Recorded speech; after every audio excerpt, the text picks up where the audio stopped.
Pizza versus burger. Timmapur नाम के गांव में राज बहादुर नाम का एक जमींदार रहता था।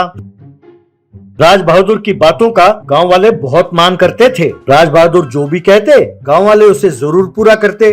उस गांव में राज बहादुर की बहुत सारी जमीन जायदाद थी। उनके 2 साले थे। उनका नाम था देव और सहदेव। देव पिज्जा की दुकान चलाता था और सहदेव बर्गर की दुकान।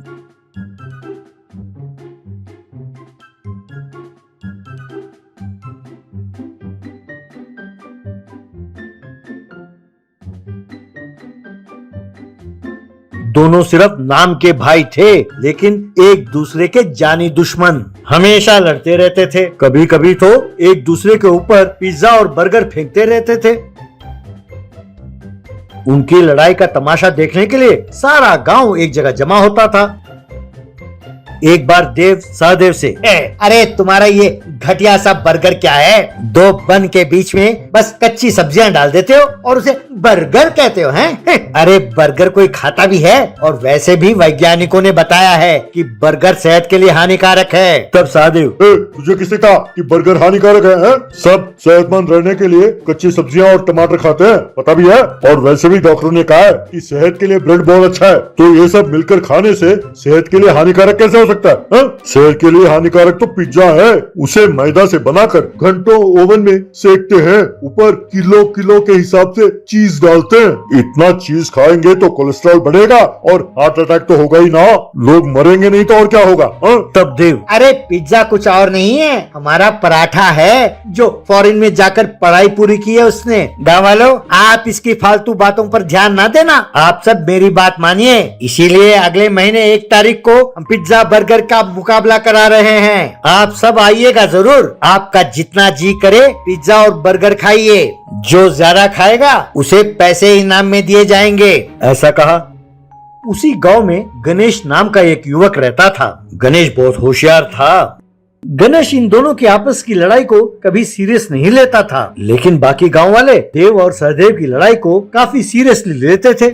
गणेश का दोस्त रामू गणेश से, हाँ यार गणेश, अगले महीने के 1 तारीख को पिज्जा वर्सेस बर्गर का मुकाबला होने वाला है, तुम चलोगे ना? तब गणेश, अरे क्या फायदा यार जाने का, वहाँ मुफ्त में पिज्जा बर्गर खाने के लिए थोड़ी जाना है। अब मैं नहीं आऊंगा यार। वैसे एक बात बताओ, ये दोनों सगे भाई है ना, फिर अचानक जानी दुश्मन कैसे बन गए? जब भी ये दोनों आपस में लड़ते हैं और यूं चैलेंज करते हैं, तब गांव में कुछ ना कुछ हो जाता है। अभी कुछ दिन पहले मंदिर में देवी माता के गहने चोरी हो गए थे और उससे पहले बैंक में डाका डाला था। भाई इस गांव में कुछ ना कुछ गड़बड़ होता ही रहता है। मैं पता लगाता हूँ कि वो क्या है। तब रामू, अरे यार ऐसा कुछ नहीं है। कुछ दिनों बाद जमींदार राज बहादुर ने गांव वालों को बुलाया। गांव वालों से जमींदार, गांव वालों, आप सब ने मेरे बात का मान रखा और मेरे बुलाने पे आप सब यहाँ आए, इसके लिए धन्यवाद। आप लोगों को तो पता ही है कि अगले महीने के 1 तारीख को हमारे गांव में पिज्जा वर्सेस बर्गर का मुकाबला होने वाला है और उस दिन सारा गांव वहीं पर होगा। इसीलिए आप सबकी सुरक्षा के लिए मैंने गांव के पुलिस को हिदायत दी है कि वो सब वहीं रहें। और हाँ, उस दिन मैं सारे गांव के लिए कोल्ड ड्रिंक्स मुफ्त में बांटूंगा। ऐसा कहा। ये सुनते ही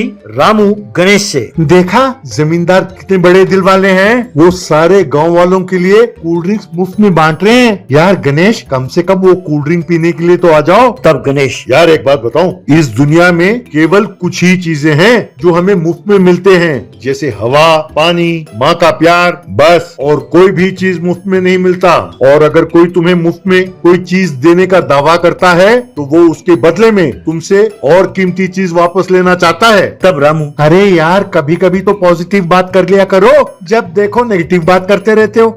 वैसे तुम्हारा नाम नेगेटिव गणेश होना चाहिए था। 1 तारीख आया और पिज्जा और बर्गर का चैलेंज शुरू हुआ। एक तरफ देव के सपोर्टर्स टेबल के ऊपर पिज्जा रखकर खा रहे थे और दूसरी ओर सहदेव के सपोर्टर्स टेबल के ऊपर बर्गर रखकर खा रहे थे। जमींदार सबको कोल्ड ड्रिंक्स बांट रहा था। तभी गणेश वहां पहुंचा। गणेश के साथ साथ पुलिस वाले थे जिन्होंने कुछ चोरों को पकड़ रखा था। उन्हें देखकर गांव वाले हैरान रह गए। तब गणेश पुलिस वालों से, सर आप उस जमींदार को गिरफ्तार कीजिए। परसों जो मंदिर में गहने चोरी हुए थे वो चोरी भी जमींदार ने ही कराया था। वो पिज्जा और बर्गर का मुकाबला करा के लोगों का ध्यान भटका जाकर मंदिर के गहने और मंदिर के बेशकीमती मूर्तियों को चुराने का काम ये करना चाहता था और इसे स्मगल करके बाहर के मुल्कों को बेचना चाहता था। गांव वालों, आप लोग और कितने दिन यूं मुफ्त के चीजों के पीछे भागेंगे और अपना जिंदगी बर्बाद करेंगे? वो आप लोगों को मुफ्त की लालच देकर आपका घर तबाह कर रहा है। वो जानबूझकर अपने सालों को लड़ने के लिए कहता है और आप लोगों का ध्यान भटकाता है। आप लोग इस बात पर ध्यान दें कि राजनीति में ना कोई हमेशा दोस्त रहता है ना कोई हमेशा दुश्मन। बस फिर क्या था, सब गांव वालों ने मिलकर जमींदार को और उसके साले देव और सहदेव को खूब मारने लगे। बाद में पुलिस उन सबको गिरफ्तार करके ले गई। गांव वालों ने गणेश की सूझबूझ की खूब प्रशंसा की।